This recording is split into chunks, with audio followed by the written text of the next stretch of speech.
समस्त प्रभु प्रेमी भक्तों को जय सिया राम।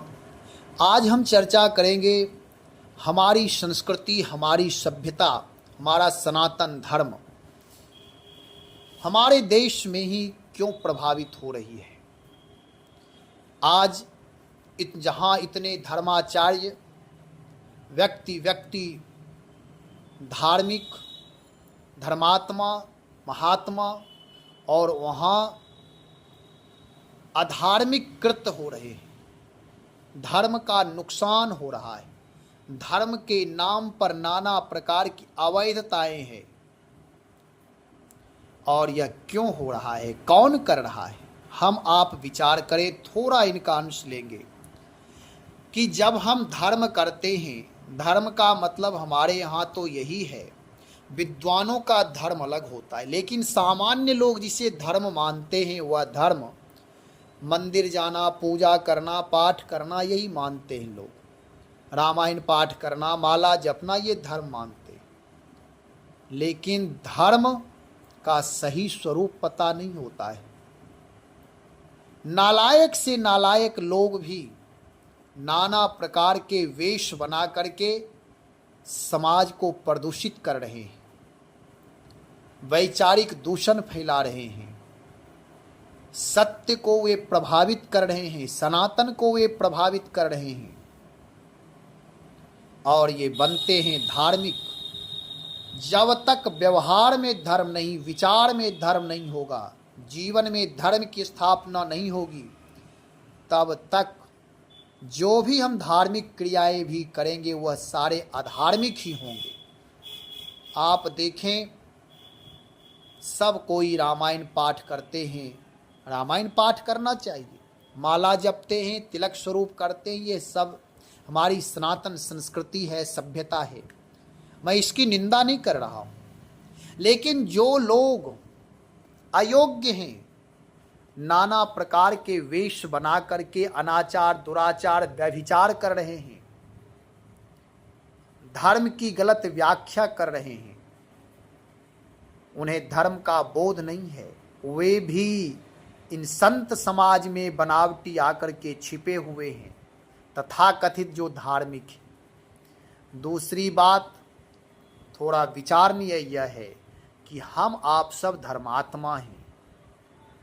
नदी स्नान करने जाते हैं, पवित्र नदियों में हम स्नान करते हैं। हमारे घर में जितने भी फूल माला पत्तियां होते हैं, बड़े बड़े मठ मंदिरों में होते हैं, वह सारे हम जा कर के जो कूड़े बन गए और सड़ जाते हैं, उसे हम पवित्र नदियों में डाल देते हैं।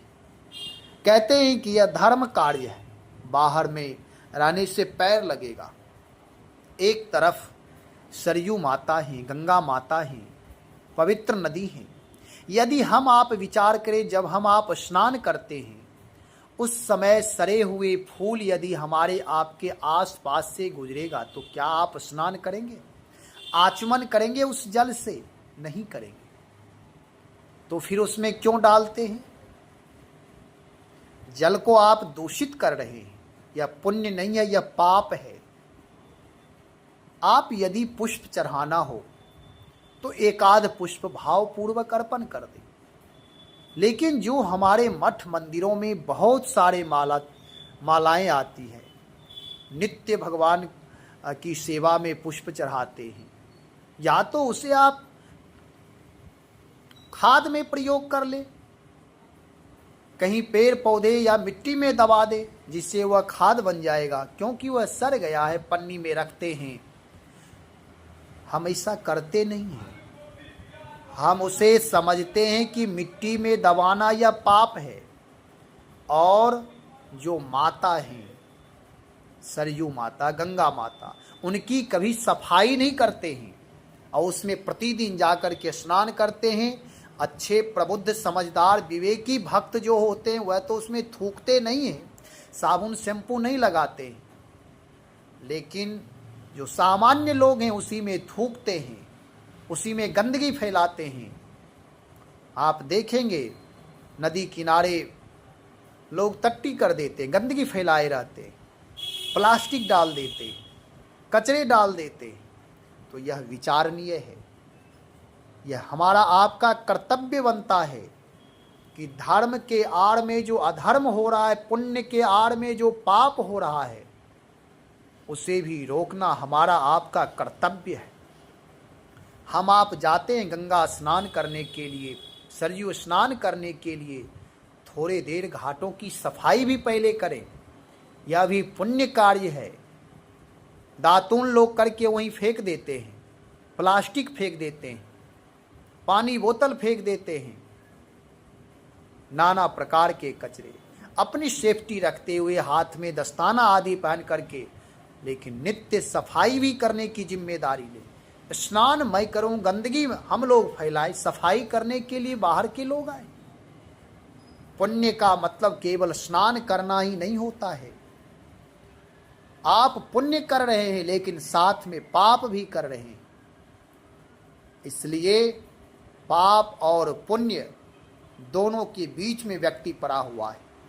धार्मिक लोग अधर्म कर रहे हैं, क्योंकि जो अधार्मिक है उसे तो गंगा स्नान करना ही नहीं है। जिसे हम आप अधार्मिक मानते हैं कि देखो वह कभी मंदिर नहीं जाता, वह कभी गंगा स्नान करने नहीं जाता, वह कभी परिक्रमा नहीं करता, आरती पूजा में नहीं रहता, वह गंदगी भी फैलाने नहीं जाता है।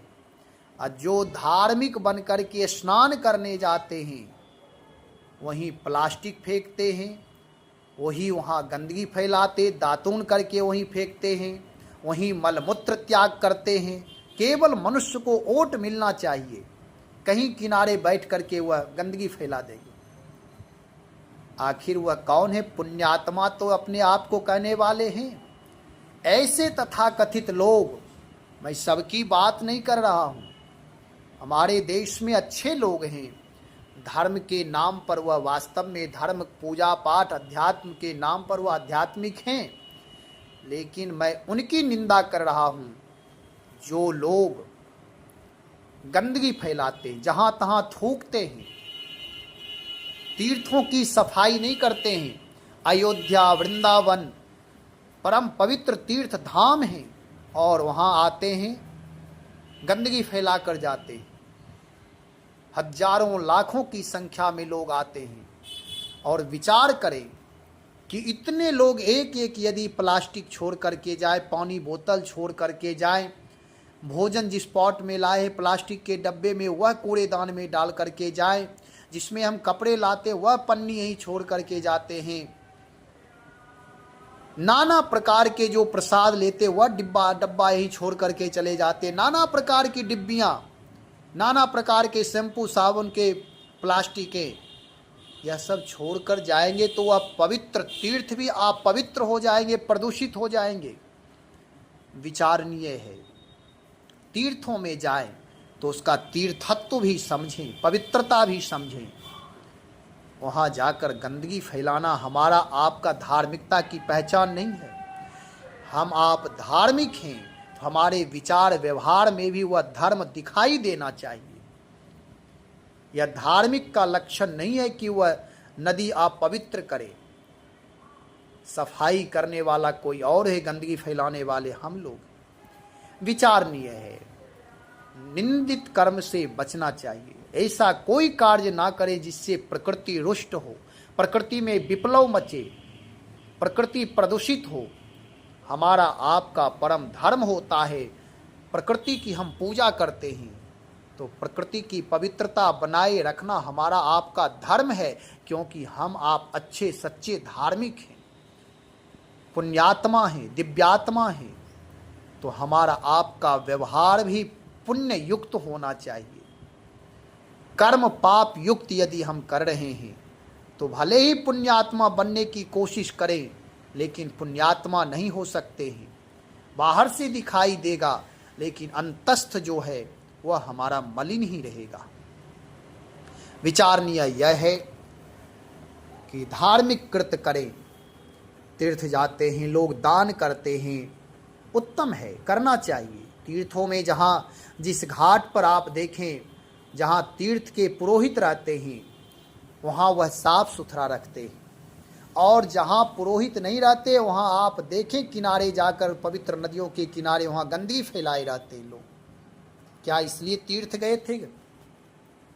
पवित्र तीर्थ को गंदगी करने के लिए? और यदि कोई पुरोहित, तीर्थ पुरोहित यदि कुछ दान दक्षिणा मांगते हैं तो लोग नाराज हो जाते हैं। लेकिन सच यह है कि उन्हीं की कृपा से आप इस घाट पर स्नान करते हैं, नहीं तो यदि वह नहीं होते तो यह घाट भी स्नान करने लायक नहीं होता। इसलिए तीर्थों में जाए तो तीर्थ पुरोहित को कुछ दान दक्षिणा देने में प्रसन्नता प्रकट करें, उदारता से दें, वह कृतज्ञ बने। आप कृतज्ञता ही परम धार्मिक का लक्षण है। कहने का मतलब यह है कि धर्म के स्वरूप को भी समझें। केवल धर्म के नाम पर नाना प्रकार के जो आडंबर चल रहे, पाखंड चल रहे, प्रदूषण हो रहे हैं, हमारा आपका धार्मिक लोग जो हैं उनका परम कर्तव्य है इस पर बोले, इस पर लिखें, इस पर विचार करें, गंदगी फैलाने वालों को रोके। तभी जाकर के हमारी संस्कृति, हमारी सभ्यता, हमारी पवित्रता, हमारी शुचिता ये बच पाएगी। नहीं तो देखने में तो लगेगा पुण्य कृत्य है, लेकिन परिणाम दूषित आएंगे। तो कहने का मतलब आज की जो चर्चा है, आज का जो विषय है थोड़ा भिन्न है, लेकिन विचारणीय अवश्य, इस पर विचार करें। श्री राम जय जय राम।